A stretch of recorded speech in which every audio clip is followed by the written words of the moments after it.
in 7th grade, I just had one dream to become a YouTuber. So after school, I would take my mom's phone, balance it near the window, and record videos with wild hope.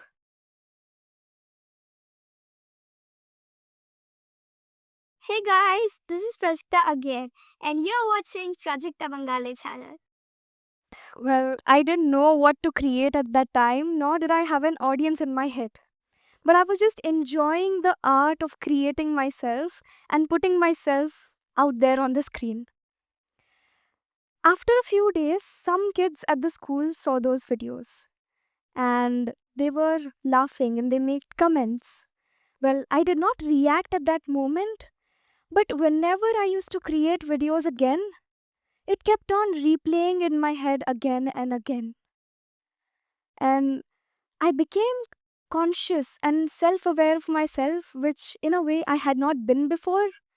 And that just was way too much for a 12-year-old me to stop. I still remember the afternoon I went home, sitting in my room, deleting entire videos with quiet heartbreak. I really was, I genuinely wanted to create, but the desire to create never really died. It just slowed down. And life just fell apart. After a few days, I was back to my own routine. Life fell, life slowly fell into, life slowly fell into its own rhythm. Then came the 10th grade, the time where you choose the streams. Art, science, commerce. It was strange for someone at 15 to know what they wanted to do in their life. But a part of me always leaned towards arts. It felt familiar and closer to who I was. But whenever that thought surfaced, all of the voices around me were like, arts में क्या ही करेगी? You have so much potential. Arts लेने वाले कुछ नहीं कर पाते. And it came away with a line I'm sure every Indian kid is familiar with. बेटा साइंस ले लो, फ्यूचर में बहुत स्कोप है. And at that point, all of their opinions started sounding like facts. They would share stories of their kids who took science, gave competitive exams, got into reputed colleges, and were now on a track to a successful career. And their stories became references to what a right decision looked like. So I ended up taking science. Thermodynamics and hydrocarbons, titrations and values margined into doodles. And my sense of self slipped into it. I remember I cried myself to sleep every single night looking at the 12th syllabus. Well, then came engineering. It felt like a ticket to a train I had never really asked for, but there I was, already on that train. I still remember the day sitting in the Python class with a group full of students who seemed to know exactly what they wanted to do. Well, I was questioning every single decision that brought me there. Assignments kept piling up, file submissions loomed over me, and I spent half of the time pretending to understand what the code on my screen even meant. Somewhere in the middle of it all, a thought kept creeping in that I'm creating a life that does not even have me in it. Because the truth was, I was always been a creative child. Art and poetry were my escape routes, my way of breathing a little easier. But over the time, I learned to follow, to nod, to agree. And I had lost the ability to hear the one voice that mattered the most, my own. So one day, I realized I've had enough. And I decided to start from scratch. Turned one of my scripts from my notes app into a video. Added some text, added some music, and just posted it. Well, it barely got 3,000 views, but for the first time in a long while, I felt like I had created something that finally had me in it. And I kept on experimenting. And the more I did, I understood what worked and what didn't. Every video I made was a little learning ground to figure it out. I learned editing, took up freelance projects to practice it, and slowly started getting better at it. Somewhere in all this, I realized that I talk a lot. talking is something that comes naturally to me, and I thought it was my superpower. Up until I realized it wasn't. When I started taking clients, I made the same mistake which almost all beginner freelancers make. I thought my clients were impressed by my skills. So I talked too much on calls, I pitched everything at once, over explained every single thing. Up until one day, a client just stopped me mid sentence and said, Prajakta, you're not even listening to what I'm trying to say. At first, I didn't know what to say. I kept quiet and trying to prepare a response. And I noticed of how much I do this in my work and in life. I realized I always am trying too hard to impress. So on the next call, I simply shut up and asked them this one simple question. What is the biggest problem you're facing right now? And quietly listen to them. The client spoke for 18 minutes straight. That's more than my talk today. Well, the more I paid attention, the more and better curated questions I was able to ask them. And by the end of the call, they said the golden words. Okay, I want to work with you. So that day I realized that talking helps you express, yes, but listening helps you connect. Talking can get you attention, yes, but listening earns trust. And for the first time, I felt what that actually meant in work and in real life. Things started moving faster than I expected. My views started going from 3K to 30K to 3 million. I started landing brand deals of ones I'd only imagined of. The joy of finally creating on my own terms and seeing it being appreciated by people online felt truly amazing. But in my journey of creating content, I was consuming more than I was living. There was a night not too long ago. I was exhausted from work, and all I wanted to do at that time was just sit and scroll peacefully. The first reel that popped up was a girl, absolutely flawless, sharper jawline and clear skin. That alone thing made me suddenly aware of my, well, very round face. The next reel was of someone my age completing a 10K USD challenge per month. That suddenly made me realize how behind I'm in life, even though I wasn't. Next reel, I scrolled another life 10 steps ahead of mine. Another girl trying to be that one. While I'm just trying to fix my sleep schedule. When I finally looked up, it was 2 a.m. The room was quiet, but my mind wasn't. And I realized it's not just we're overwhelmed by what we look online, but also overwhelmed by the noises inside us and the noises around us. Because I remember the other day I was standing at the bus stop when I suddenly realized I had forgotten my earphones. And the thought of spending the day alone with the noises in my head genuinely terrified me. I ran back home just to grab them. Because silence wasn't peaceful.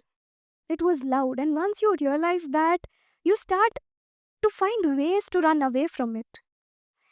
If I'm washing dishes, I need a podcast. If I'm walking, I need music. If I'm eating, I need a show. We have to fill every empty moment with something, anything.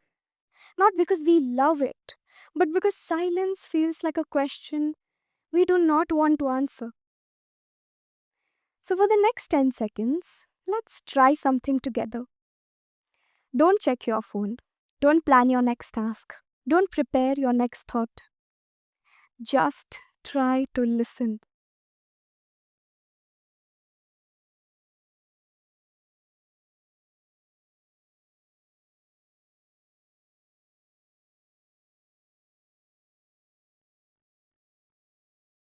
Did you notice that discomfort or that calm or the sudden awareness of the room you're sitting in? Moments like these remind us how uncomfortable we are with our own thoughts. Because in that quiet, there is comparison, there is doubt, there's a voice telling us that we're not good enough. So we keep something playing, anything, just to avoid those intrusive thoughts. And maybe that's the irony of it all. We're the most connected generation in the history. Yet, we've never been more disconnected from ourselves, from each other. There was a time not too long ago, I was sitting in a big group of friends. Everyone was talking all at once. The conversations kept on jumping. Some were using their phone, and I started sharing something. And someone just cut me in the middle and moved on. Conversation still jumped and kept continuing. Well, I was just sitting there, and no one noticed me. I felt like my presence didn't really add or take away anything. And I'm sure we've all felt this way, in some way or the other. The feeling of not belonging there, the feeling of being invisible. Whereas on a random Saturday, I decided to go on a trek. Up there, I met a girl, some absolute stranger. She was climbing the same trail, so we started climbing together. And we started sharing tiny pieces of our lives. We talked about everything, the deep stuff, the not so deep stuff, everything in between. And I realized up until halfway, why this bond with someone I just met hours ago felt strangely comforting. Because for the first time in a long time, I truly felt heard. Not compared, not interrupted, just genuinely listened to. And that made me realize that the people which you connect to, are not the ones you know the longest. They are the ones who truly listen. And that's what we're all craving, right? Not more attention, just someone who stays long enough to form a connection. So if you feel like you don't belong somewhere, do not lose your heart. I realize this, and I would like to tell you that the right people will come in your life exactly when you're meant to. Until that time, you can choose to listen. But here was an even greater realization. I realized if I want deep connections in my life, I cannot just sit around waiting for them. I have to take the initiative. I have to become the kind of person I've been searching for. So, here are the 5 things I started practicing in order to become a good listener. Firstly, making them feel seen. Because today, listening has turned into a weird competition. Your pain is valid until someone says, "You think that's bad? Listen to what happened to me." Or, "The same thing happened with me, da." And that is why I realize if you want to make someone feel truly important, try to give them space without making the story about you. Because sometimes the most powerful thing you can say is nothing at all. Next, I started replacing judgment with curiosity. Because you can never be a good listener if you're not asking the right questions. Questions like, "Tell me more. What made you feel that way? What else happened?" Just makes them want to open up more and shifts the whole conversation. Third, I started practicing this 2-minute rule, and it works wonders. For 2 minutes, let the other person speak. Your job in those 2 minutes is only to listen, not to jump in, not to fix, not to relate. And just notice, how many times do you feel the urge to jump in? That awareness alone rewires the entire conversation. Fourth, mirror emotions, not advice. Mirror emotions, not advice. Instead of, "You should do this. If I were in your place, I would have done that." Try relating to the emotion. Try, "I get why you feel that way. That must have been really hard." क्योंकि इंसान को समझाने वाला नहीं, समझने वाला चाहिए होता है. And that brings me to the fifth one, which is ask what they need. Sometimes this has happened with me. You don't know in certain situations what to do or what to say. At those times, this single question has saved me more conversations than I can ever count. In the end, I just ask, do you just want me to listen or do you want advice? Because we do not hurt people by not caring. We hurt them by responding the wrong way. And the more I realized about listening, the more I learnt about it, I understood that we're all just trying. No one wakes up saying, today I'll interrupt 5 people. We're all just tired, overstimulated, and pulled in 10 directions. And sometimes we don't even hear ourselves forget others. So these 5 things are not rules. They're just tiny ways of making space and showing up for people in the exact moment when they need you. And no one is born as a good or a bad listener.